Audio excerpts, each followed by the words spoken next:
negotiating, and we will lock you up for as long as humanly possible. We will not negotiate with those who are killing our family members, including brothers, sisters, daughters, sons, parents, friends.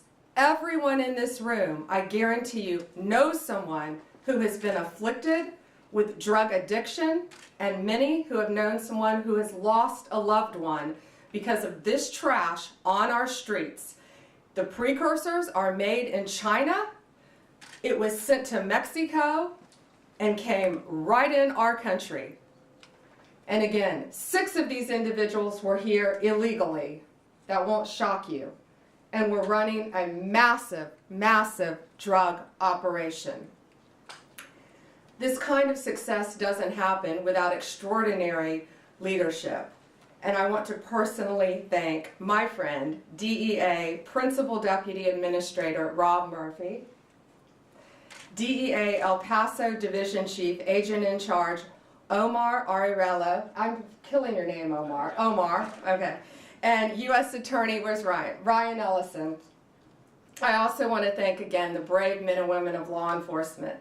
Last week I joined them at a DEA laboratory, and we went there, and it was truly remarkable what we saw, how quickly these cartels can manufacture and make fentanyl powder and put it into these pills. But people need to know, parents need to know, kids need to know, this fentanyl, this bus, these 3 million pills were oxycodone. They put this in Xanax, they put this in Adderall, they put this in Molly, the date drug or the party drug, something called Molly. They put it in cocaine, and they put it in marijuana. And it is to get you so highly addicted that you can't get off it. 75,000 Americans are dying each year because of fentanyl. 75,000. And that's why this is so important today. You've got to spread the word. If you know anyone who is taking any recreational drugs, they need to be extremely careful, because there is a very high likelihood it could be laced with fentanyl. And that's one of the reasons 75,000 Americans are losing their lives each day. It is the #1 cause of death for individuals between 18 and 34 in our country. More seizures are coming, more arrests are coming. I guarantee you that. And these dealers, these sellers, these street-level sellers better look out, because we will not be negotiating with you. We will bring you to justice, and we will not stop until this poison is off of our streets in our country. It is my honor to introduce my friend with DEA, Rob Murphy. Thank you again. Thank you, Attorney General Bondi. Good afternoon. First off, I'd like to take a second and thank the men and women at DEA, along with our partners, U.S. Marshals, the IRS, obviously the U.S. Attorney's Office, who made this 6-month investigation happen. Without their tenacity, there was many obstacles that they faced throughout this investigation. And let me reiterate what the Attorney General Bondi said so well. This was a major drug trafficking organization led by Alberto Salazar Amaya, operating in the United States with no regard at all for the disruption to families, addiction, and ultimately death that was probably caused for the distribution. That nearly $5 million in cash represents poison that was distributed throughout at least 6 states that we were able to identify in this country, and who knows where it went when it was sold to that first level. Obviously a major organization. This team was able to infiltrate the organization at every level. We knew how the drugs were being brought into the U.S. We've identified the main players in Mexico who belong to the Sinaloa cartel, who was recently designated by this administration as a foreign terrorist organization. We are exploiting them at every level. We continue to do that. We expect more out of this investigation. Could not be more proud of the men and women that put their lives on the line every day, doing this job, working through the obstacles to make sure that the communities they live in, the communities we all live in, continue to be as safe they can be. So thank you, Attorney General Bondi, for giving this the attention it needs. and look forward to see what happened in the future. And so with that, I'd like to introduce U.S. Attorney Ryan Ellison. Well, good afternoon, everyone. My name is Ryan Ellison, and I'm the United States Attorney for the District of New Mexico. I'm going to give you a brief overview of the investigation that dismantled one of the largest and most dangerous fentanyl operations in United States history. This case involved coordinated efforts from federal, state, tribal, and local law enforcement agencies across multiple states. As a result of this ongoing investigation, 16 individuals have been arrested, including the alleged leader, Heriberto Salazar Amaya, an illegal alien from Mexico with 2 prior removals and direct ties to the Mexican cartel. In Albuquerque alone, authorities seized staggering quantities of illegal drugs and assets, including over 2.7 million fentanyl pills, 11.5 kilograms of concentrated fentanyl powder, 7 pounds of methamphetamine, multiple kilograms of heroin and cocaine, 41 firearms, to include ghost guns and weapons modified for automatic fire, more than $600,000 in cash, and numerous luxury vehicles. This sophisticated fentanyl and narcotics distribution network spanned New Mexico, Arizona, Nevada, Oregon, and Utah, and was responsible for distributing lethal narcotics throughout the western United States. The sheer scale and potency of this fentanyl is sobering, with enough lethal doses to kill countless Americans. All defendants faced serious federal charges related to conspiracy and distribution of fentanyl, along with additional charges for firearms offenses and immigration violations in certain cases.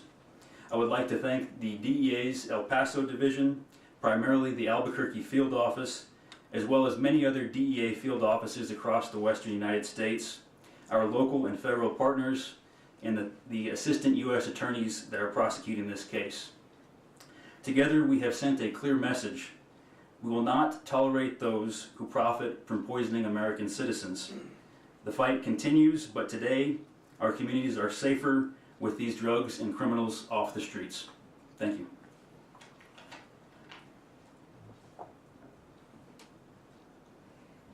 I just want to add one thing.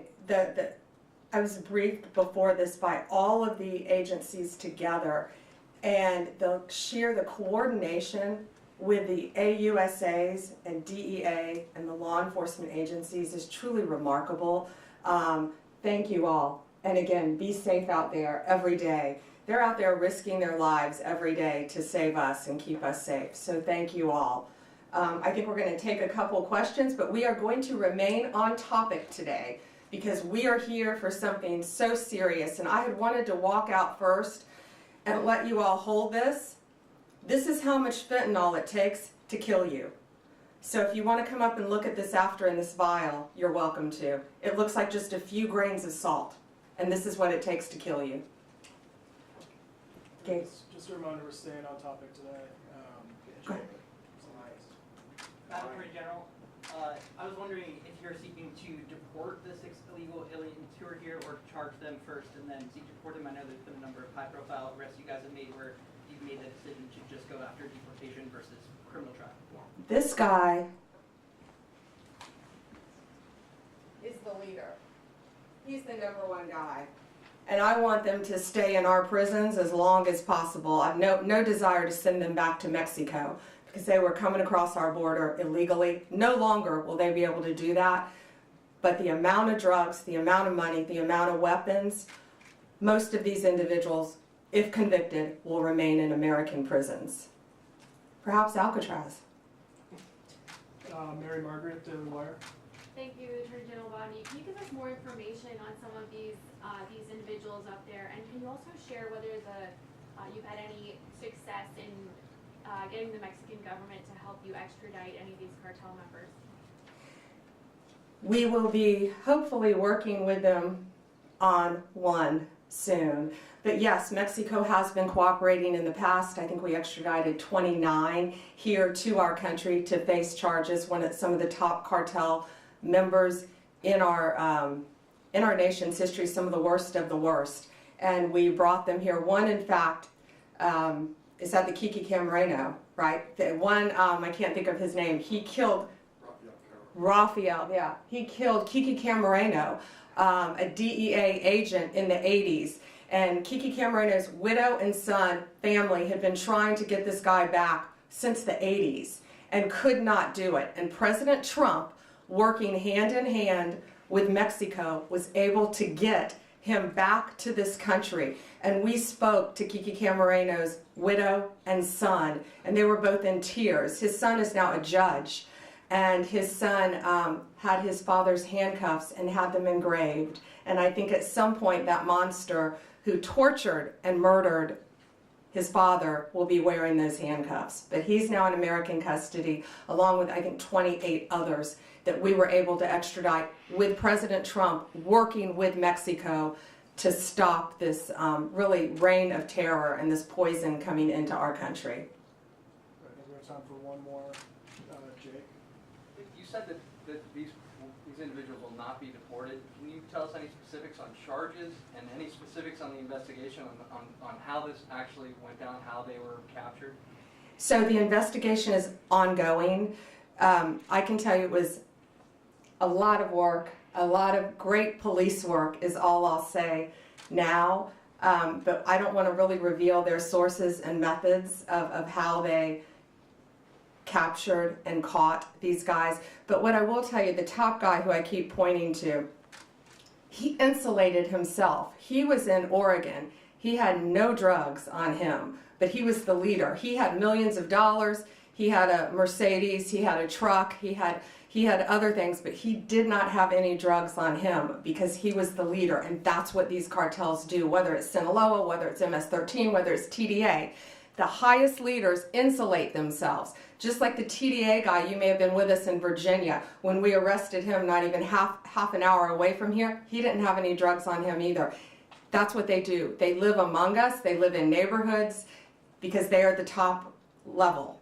So what will the charges be on that? Oh, I'm sorry. Multiple, what are the charges, guys? The multiple drug trafficking, conspiracy to traffic, multiple drug charges. But depending on the time, they need to serve their time in an American prison to keep them off the streets. And who knows where they would go next. They're part of one of the largest drug trafficking organizations and one of the most frightening cartels. Alana, last Go word. ahead. How are you making the decision about whether to put on trial in the U.S. defendants who are living in the U.S. illegally? You said you want this man to stand trial in the U.S., but in another case, someone who was alleged to be a top MS-13 member, the department moved to dismiss that case and is going to deport that person. How are you making that decision about whether to bring? Based on the time that they can receive in prison.